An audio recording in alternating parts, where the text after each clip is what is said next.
Welcome back to another book review.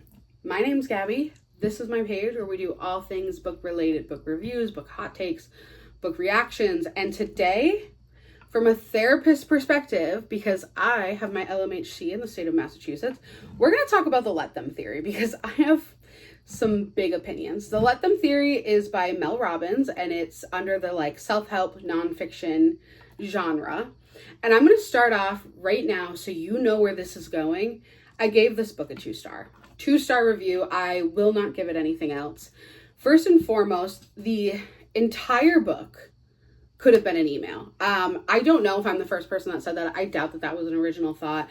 I actually probably read it on a Goodreads review somewhere. I do love to read reviews in the same star rating that I'm giving. So definitely could have gotten it from somewhere else. It was slightly redundant and repetitive. The concept of the let them theory is this idea that we need to let go of what we cannot control and work on what we can. So let them do whatever it is they're going to do because you cannot control other people, and let me take control of what I can. So good examples of this are let them talk to me poorly and let me decide if this is how I want to continue living my life. Let them not show up when I need people and let me decide if this is something that I want in a friend. And I think that concept is very cool.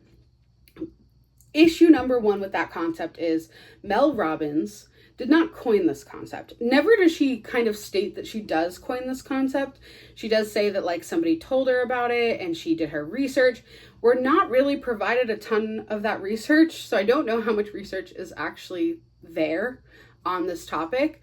But I do know, I guess shortly or maybe a long time before, I will put the poem up here if I can re-find it. But there was a poem about let them, and people were feeling like that person did not get credit. I personally have not done any research into that before making this video. Maybe if you guys are interested, if people view this video and they would like to know more about that controversy, I would absolutely do the research for you guys. I love tea, so I got no problem with that. Those are some of our primary starting issues. When it comes to it being repetitive and redundant, I think I have to make clear why. So essentially, this entire interview uses aspects of motivational speaking, which is super, to be expected because that is what Mel Robbins is. She's an incredible motivational speaker. So she uses this idea of, let me tell you a personal story, something that you, the audience, will empathize with, and then I'm going to tell you what you can do about it. She does this probably 8 to 9 times, and essentially it was like an 11-hour motivational speech. And at some point I was like, hey, you're not actually teaching me anything. You're just giving me a lot of examples of when you didn't use this theory versus when you did. She does kind of try to explain how to apply it, but I also think that that's where this comes further issues, right? Mel Robbins has a degree, I think in law and maybe business. I did look it up, but I didn't write it down. She does not have a degree for psychiatry, psychology, social work, mental health counseling, none of that. And yet she actually provides therapeutic interventions in this book, which is incredibly problematic. Again, going off this idea that she does not have an LMHC. At one point she gives information about a technique called motivational interviewing, which is essentially when you ask particular questions that are supposed to guide your patient or client to the answer that they are looking for. It's kind of a way to get them to feel like they're in control of the decision that they're making. There are a lot of ways to get this done, but she provides this technique to you and tells you how to get it done. And the two things that are problematic about that are there's no way that she can adequately know how to utilize this technique without proper training. Motivational interviewing, for the record, as a clinician, this is something that I've gone to multiple trainings on, and I still don't feel fully adequate in utilizing it to the fullest extent.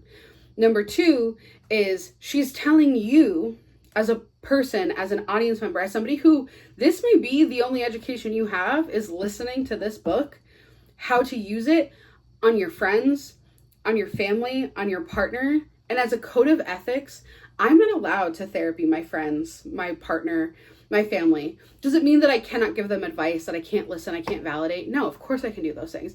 But I would never motivationally interview my husband. That's absolutely wild, and that's what he would need to go to therapy for, not to me. So I don't think the average everyday person should be using these techniques. That doesn't mean that these techniques aren't always great. A good technique that she gives that I was like, oh, I could actually use this in therapy and have started using in therapy. I think she coined it as the 5 whys. I don't know if that is actually a technique that is used elsewhere. If it is, I have not heard of it in the therapy world, but I do find it's really helpful, right? When somebody is saying, I need someone to do this for me, right? Or I need someone to change, we can imply that it's for themselves, but we need them to get there on their own, which is this concept of, if you ask them why five times, eventually they'll understand why it's more of a self-fulfilling need than it is for the person. And I think the example she gives is like, let's say you want your husband to work out more, right? You'd say, oh, it's interesting you want your husband to work out more. Why is that? This person would then respond with, well, I just feel like he doesn't get out enough. Why are you feeling like he doesn't get out enough? Because all he does is play video games. Oh, that's interesting that he's playing a lot of video games. Why do you think he's doing that? I guess he's, maybe stressed from a long day of work. Work can be stressful. Why? Do you see how that would be a really weird thing to do as a not therapist to like your spouse, your friends, your mom? Like that's, I think, incredibly inappropriate. It's fine in therapy. And when I've used similar with my clients, I often will preface like, hey, hang in there with me. This is going to feel really weird. I promise it has a purpose. Maybe every therapist does not apply it that way. That's just the rapport that I have with my clients. I just think, great in theory. Should we be doing it as standard, everyday, regular people? Absolutely not. Another red flag I have is some of the stories she was giving were just giving red flag. I don't want to diagnose Mel Robbins or anything like that, but she does a lot of slightly concerning behaviors in the audiobook where it's something I see a lot, right? We take acknowledgement for times that we messed up and then maybe continue to do those same behaviors. So she talks about how maybe like she wasn't a good mom and maybe she reacted poorly, and she acknowledges that. But then she shares some stories where I'm like, wow, that's not a really nice thing to say. One of those stories being, and her daughter worked with her on this book, so I imagine if her daughter had issues, she would have spoken up about it. So I don't want to speak on behalf of her daughter, but just as a reader, I felt very uncomfortable in this section of the story. And she talks about how you can't change the hand you've been dealt with. It's like a whole kind of situation she goes down. And she talks about her daughter Sawyer being jealous of her younger daughter because her younger daughter has a beautiful voice and is objectively very beautiful with, like societally conventional looks. And she's like, and that's just not the hand that Sawyer was dealt. That's your ma'am? That is your daughter. What do you mean that's not the hand that she was dealt?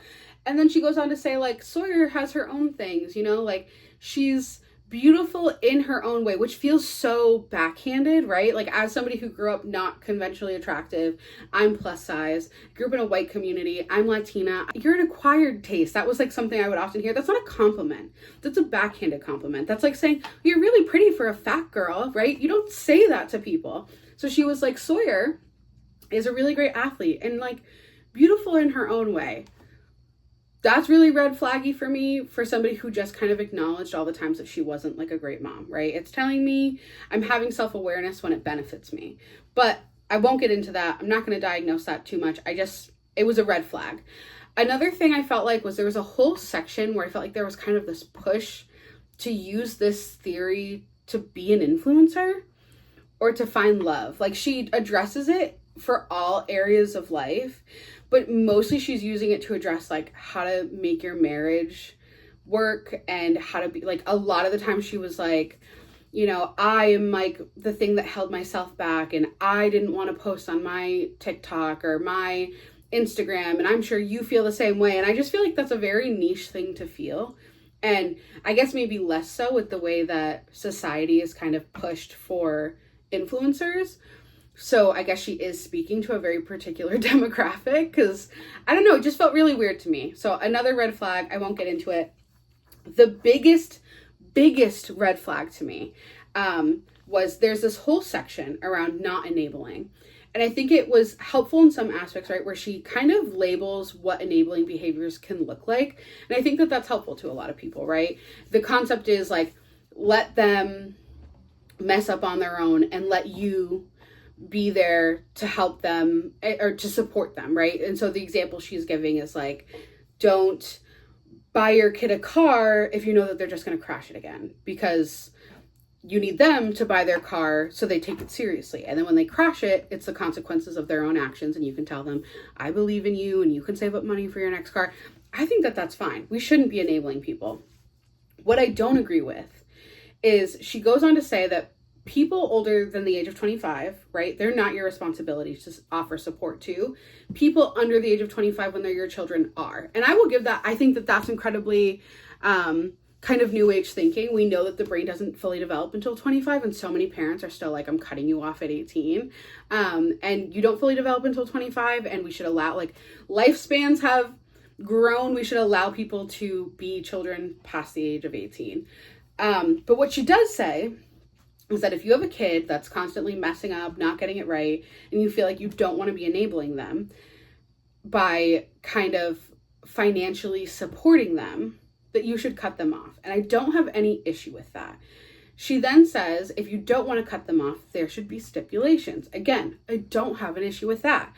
And this is, by the way, again, still all coming from a clinical perspective. I'm thinking when I hear this, would I give this same advice to a client, right? And she's not a therapist, which is why I say, like, I'm very worried about some of the advice she's giving, because people read self-help like it's their own therapy. She says that, you know, oh, I'll pay for your phone as long as you continue to go to work.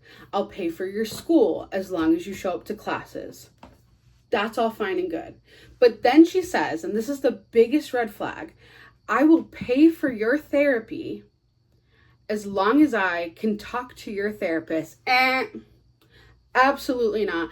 Over the age of 18, absolutely not. Even under the age of 18, it is very finite what I will share with my clients, and take that for what you want. If you are a parent watching this video and you have an issue with that, let me know. But as somebody who is bound to a code of ethics and works in the state of Massachusetts, I am only legally responsible to share with you if your child is in some sort of danger.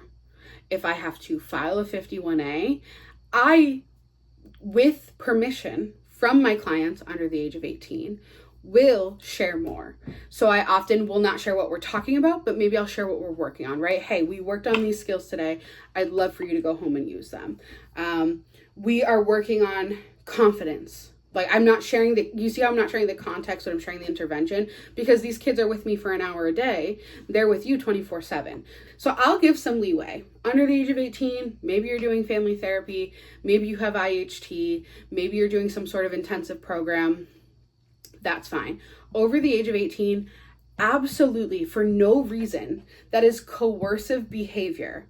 And that's not me using, you know, popular terms and rage baiting. It is coercive behavior to tell your adult child, even if they don't have a fully formed brain, when they have legal permission to seek therapy on their own, that you will only pay for their therapy if you can talk to their therapist. Because that tells me two things. One, that you want to know what your kid is saying, which is controlling.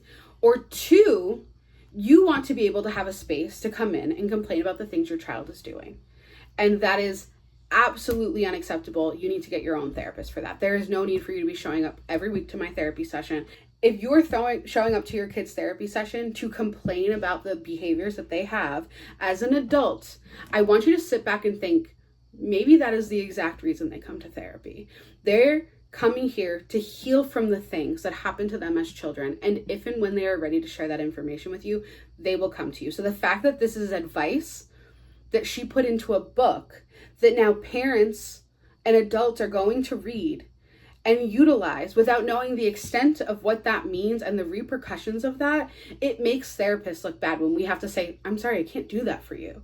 And I understand that there, again, are extenuating circumstances. You may have a child with a cognitive disability or with some sort of developmental delay where you are inherently more involved, and the child and you, and when I say child, I mean adult child and you, deem that it is best for you to have kind of an interconnected web. That's called wraparound services. That is completely fine. But if you have a child with no perceived disabilities in any context, who just is working through some stuff, and you feel like they're not a great person, and you're worried about who they're growing up to be, and you feel like they're not doing the right things, you do not have access to their therapy because you feel that it's important. I know that I've talked about this for a long time, but I just feel like it made me so angry hearing that I literally had to stop the book and be like, what is going on? Who let that pass and thought that was okay? Who heard that and was like, yeah, no, I completely agree that I, a grown adult, should have access to my child's grown adult therapy. The last red flag, and I know this video is crazy long at this point, is the concept of if they wanted to, they would. And she very loosely brings this up. And this is something I'm very passionate about, the concept of if they wanted to, they would. Because she says, when dating, right, let them not put in the effort to talk to you and let you decide that you deserve better. That's fine. But the statement, right, if they wanted to, they would, which I don't think she says, but we heavily alluded to. And I think there should have been like a sidestep where she says, this is not what I'm talking about, and this is not what I mean, because it is inferred that it's this idea of if you wanted to, you would. That's a very toxic statement, right? We often hear it all the time, especially in the dating world. If he wanted to buy you flowers, he would. If he wanted to marry you, he would. And then that kind of expands outward, right? If your friends wanted to be there for you when you had a baby, they would. If somebody wanted to support you after your surgery, they would. How many times in your life have you wanted to and couldn't? And that is my number one thing that I say to my own clients when they come in and they're stating if they wanted to, they would. As a person myself, I have known, because of chronic illness, my own personal life and my own stuff, there have been so many times where I made promises to be there and be a supportive friend, and I really couldn't. Life happens, and Mel talks about that a lot. Like, life happens, and she can recognize that because life has happened to her and she's distanced herself on her own accord. And so it was very interesting to have this concept of if they wanted to, they would come up without her specifying that difference, right? And I think the statement, if they wanted to, they would, doesn't allow for a lot of discernment between, can this person actually, or is this person choosing not to because they just don't like you, or they just don't want to be in your life, or they're just a bad person. And I know I said lastly, but actually lastly, one more big thing. Something Mel Robbins, I think, also doesn't take into consideration that I saw a lot of other people talking about in reviews is the fact that there's no discernment in general for people who don't have other options. A large portion of this book is talking about how you are the barrier to your own life. And that's a great motivational thought. And in a lot of times that is the case, right? Like, we cannot be mad at the hands that we were dealt, but that doesn't mean, and Mel Robbins, as a white woman, seemingly who grew up maybe upper working or middle or upper class, does not understand the systemic problems that come with being born into poverty, into marginalized communities, into minority communities, and that you cannot, this isn't just a matter of, oh, I was so sad and I didn't want to accept that I was in control of my future. Sometimes it's, I literally cannot control that this is who I was born as. We cannot control that we develop disabilities, or we're born with disabilities, or we are part of systemic issues.